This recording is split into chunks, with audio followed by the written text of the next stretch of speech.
बिस्मिल्लाहिर्रहमानिर्रहीम। Programme insider news और मैं हूं डॉक्टर सना गौरी। मुल्क की सियासी सूरत हाल इंतहाई तशवीशनाक है।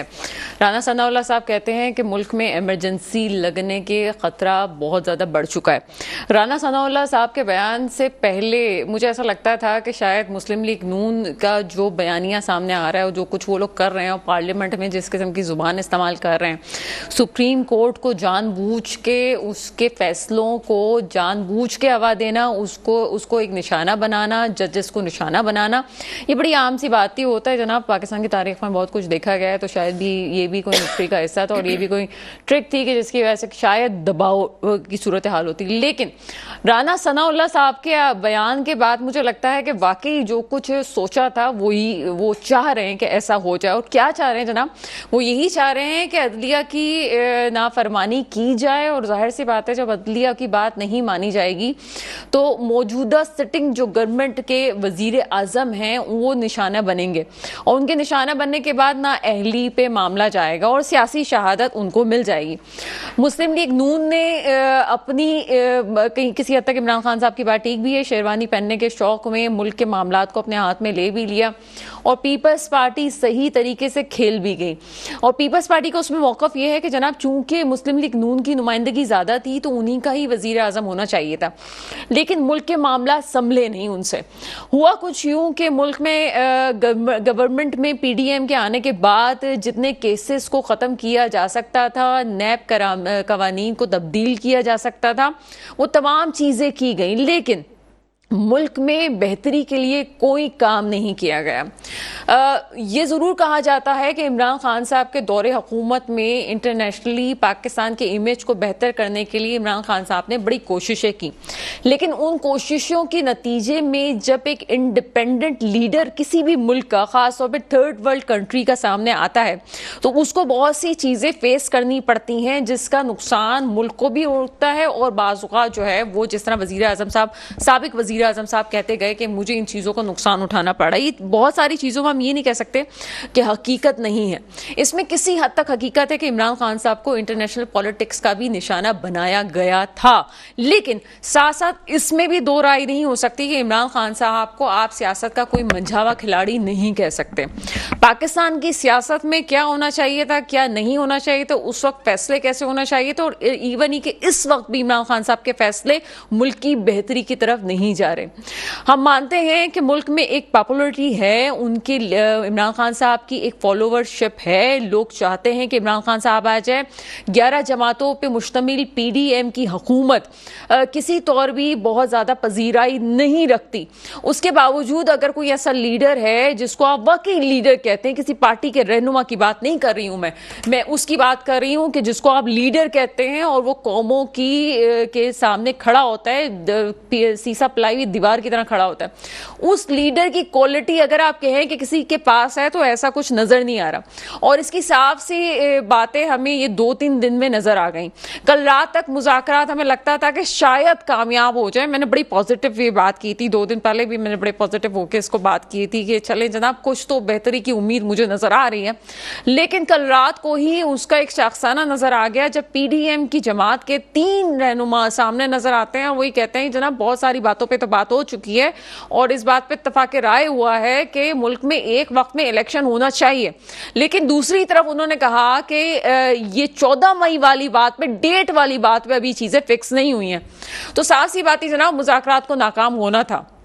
और आगे जो सूरत हाल नजर आ रही है, इन तमाम बातों के बावजूद भी मुस्लिम लीग नून ने जिस तरह से स्टैंड लिया हुआ है और जिस तरह से वो बातें कर रहे हैं, जिस किस्म की बयानबाजी, चले जनाब आप जलसे जुलूसों में कर लें, मरियम नवाज साहिबा आपके का हिस्सा नहीं है, आप ये भी कहते हैं, क्योंकि वो ये भी कहते हैं मरियम नवाज साहिबा हमारा हिस्सा नहीं है। मुस्लिम लीग नून ये कह रही है कि हमारा हिस्सा नहीं है, वो पार्लियामेंट के बाहर जो भी बातें कर रहे हैं जलसे जुलूसों में करता रहे, लेकिन पार्लियामेंट के फ्लोर पे किसी और इदारे को चैलेंज करना, उसके बारे में बात करना, इदारों में तसादुम लाना, ये अगर कोई समझता है कि सिर्फ बयानबाजी है तो बयानबाजी नहीं है। ये मुल्क की तारीख में वो सूरत हाल है जो मुल्क को तबाही की तरफ धकेल रही है। माशी तौर पे गैर मुस्तहकम पाकिस्तान चाहता है कि तमाम स्टेक होल्डर्स मिलकर मामलात को हल करें, लेकिन बदकिस्मती से ऐसा हो नहीं रहा। तमाम मौजूआत पे बात करेंगे। मेरे साथ मौजूद हैं फहमीदा यूसुफी साहिबा, सीनियर सहाफ़ी हैं। मैडम प्रोग्राम में आपको वेलकम करते हैं और हमें कुछ देर में ज्वाइन करेंगे बैरिस्टर अली ताहिर साहब, आप माहिर कानून हैं। फहमीदा, इंट्रोडक्टरी पार्ट आपने सुना, क्या तज्जिया है मौजूदा सूरत के हवाले से? बदकिस्मती है पाकिस्तान की इस वक्त, बहुत बड़ी बदकिस्मती है कि हमारी जो सियासी लीडरशिप है उसको किसी तरह किसी तौर ये अंदाज़ा नहीं हो रहा है कि वो कर क्या रहे हैं मुल्क के साथ, चाहे इमरान खान साहब हो चाहे जो है वो PDM हो। उनको किसी को समझ में नहीं आ रहा है ये जो सियासी महाजराई है, रियासती महाजराई है। दो इदारे एक इस वक्त आमने सामने खड़े हुए हैं, पार्लियामेंट और अदलिया एक दूसरे के आमने सामने आ गई है और इस वक्त अदलिया ने एक बार फिर अपने आप को कंट्रोवर्शियल कर लिया है। उनकी ऐसा लग रहा है कि जैसे वो जो वहां से जो फैसले आएंगे वो सिर्फ और सिर्फ तहरीक इंसाफ को सपोर्ट करेंगे और इधर पार्लियामेंट में जो कुछ हो रहा है, पार्लियामान में जो महाजराई हो रही है और जिस तरह से बातचीत की जा रही है, तो ये बहुत अफसोसनाक है। इसे किसी सूरत ये नहीं कहा जा सकता कि ये कोई खुश आइंद बात है। बहुत अच्छा लगा था, थोड़ी सी कुछ उम्मीद की किरण जागी थी कि शायद ये लोग एक जगह बैठ के कुछ बात कर लें, कुछ तहरीक इंसाफ लचक दिखा दे, कुछ PDM दिखा ले। लेकिन आपने देखा कि मुज़ाकरात सबूताज हुए, उससे पहले परवेज इलाही के घर का दरवाजा तोड़ा गया जिसकी कतन कोई जरूरत नहीं थी इस वक्त करने की।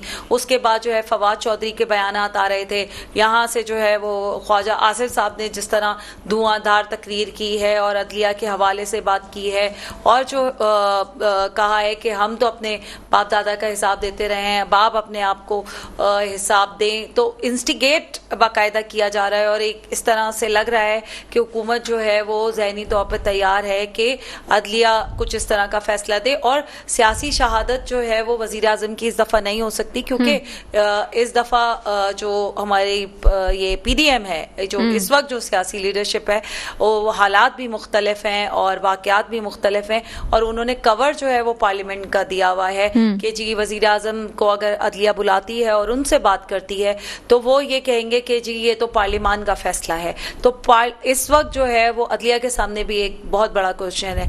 दूसरी तरफ एक और बहुत बड़ा आईनी बुरान जो खड़ा हो गया है 14 मई वाला, वो ये है कि 90 दिन तो गुजर चुके हैं। आप आइन की तो जो करना था वो ये लोग कर चुके हैं, अब तो बात आगे इससे बढ़नी चाहिए।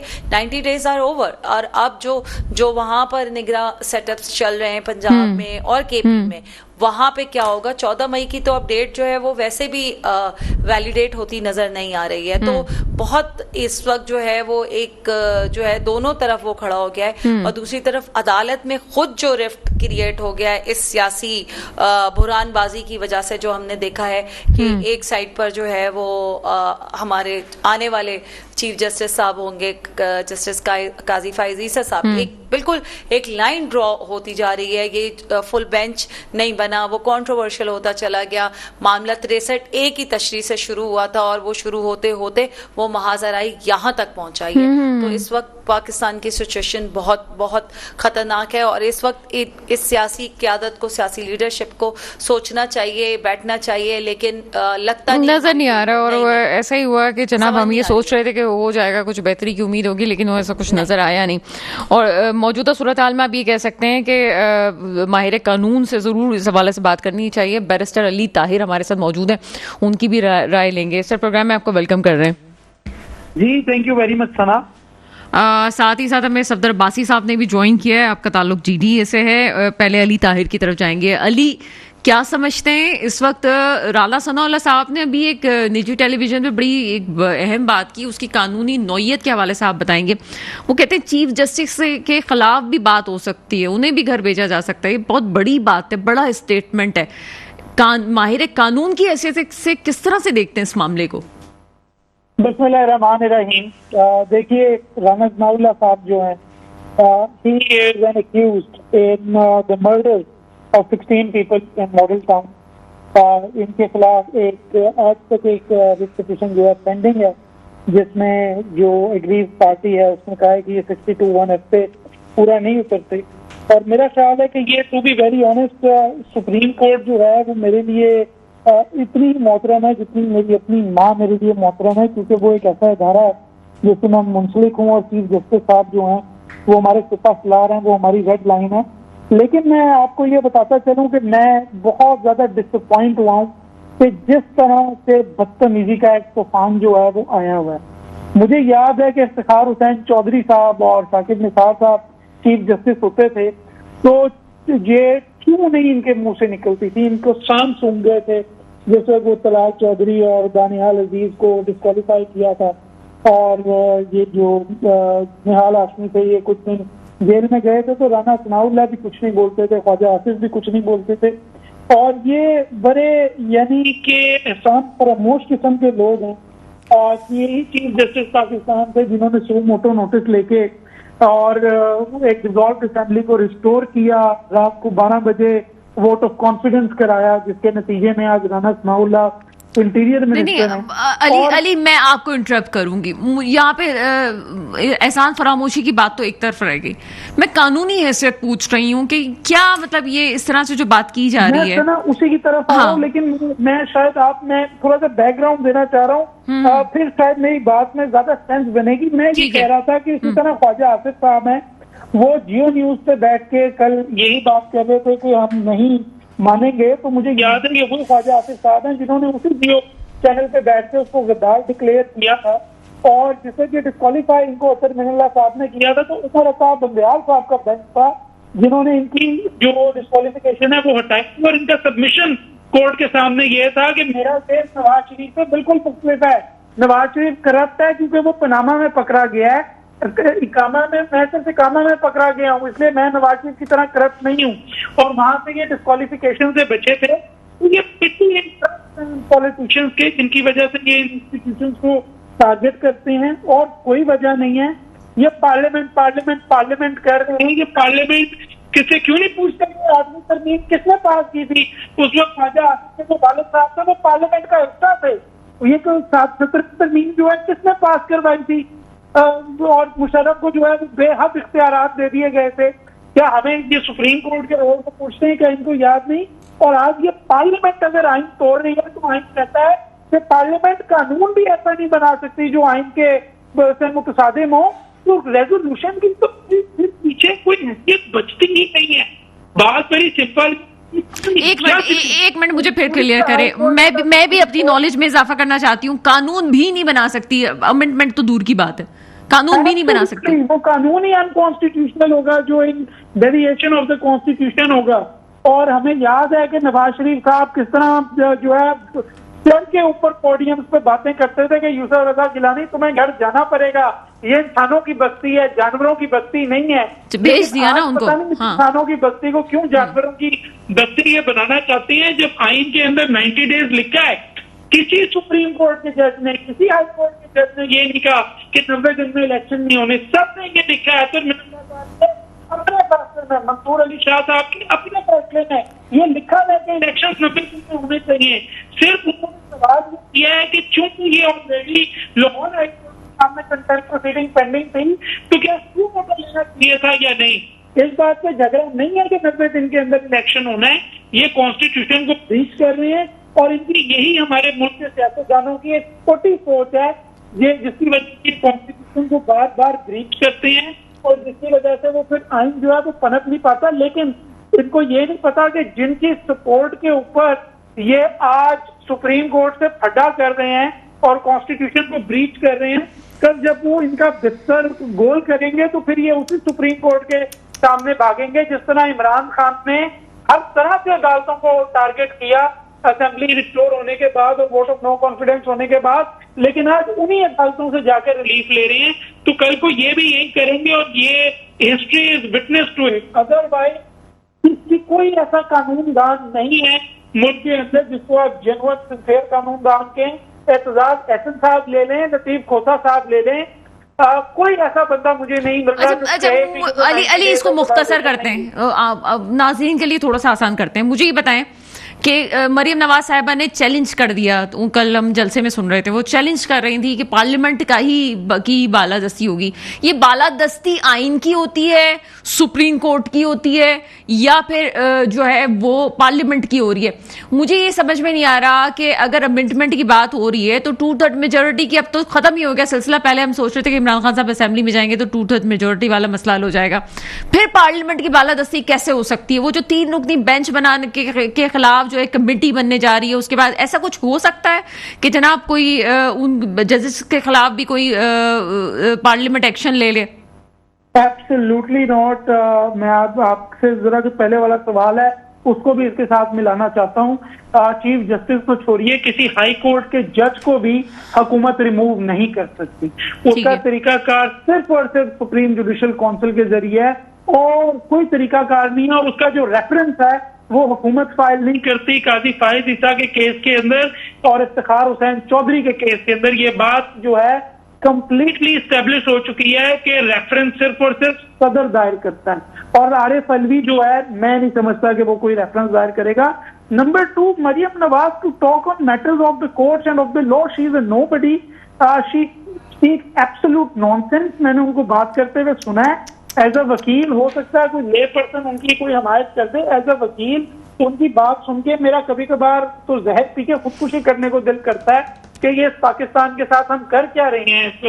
अगर इस तरह के लोग आके कोर्ट्स को टारगेट कर रहे हैं, उन्हें कुछ सेंस ही नहीं है, उनकी तो पिटीशन और सूट का डिफरेंस नहीं पता, तो वो क्या कहेंगे। और जहां तक आपकी बालादस्ती की बात है, देखिए आइन ये कहता है कि बालादस्ती जिसको आप सॉवरेनिटी कहते हैं वो सिर्फ और सिर्फ अल्लाह ताला की है पूरी कायनात के ऊपर, ये हमारा आइन कहता है। और उसके बाद हमारा आइन ये कहता है कि ये जो अल्लाह ताला का हुक्म है वो आइन के मुताबिक चलेगा और आइन के मुताबिक मुंतखब नुमाइंदे चलाएंगे जो इलेक्शन के जरिए आएंगे और उन टाइमलाइन के जरिए आएंगे जो कॉन्स्टिट्यूशन के अंदर प्रोवाइडेड है। और अगर वो कोई ऐसा कानून बनाते हैं जो आइन से मुतसादिम होगा, या अगर कोई हुकूमत ऐसा एक्शन लेती है जैसे ये पैसे नहीं दे रही इलेक्शन कमीशन को, तो एक फुली सिक्योर्ड और इंडिपेंडेंट जुडिशरी होगी जो इसके ऊपर एक्शन लेगी और उनके अहकाम को कालाकम भी करेगी और उसके ऊपर करेक्टिव एक्शन भी लेगी।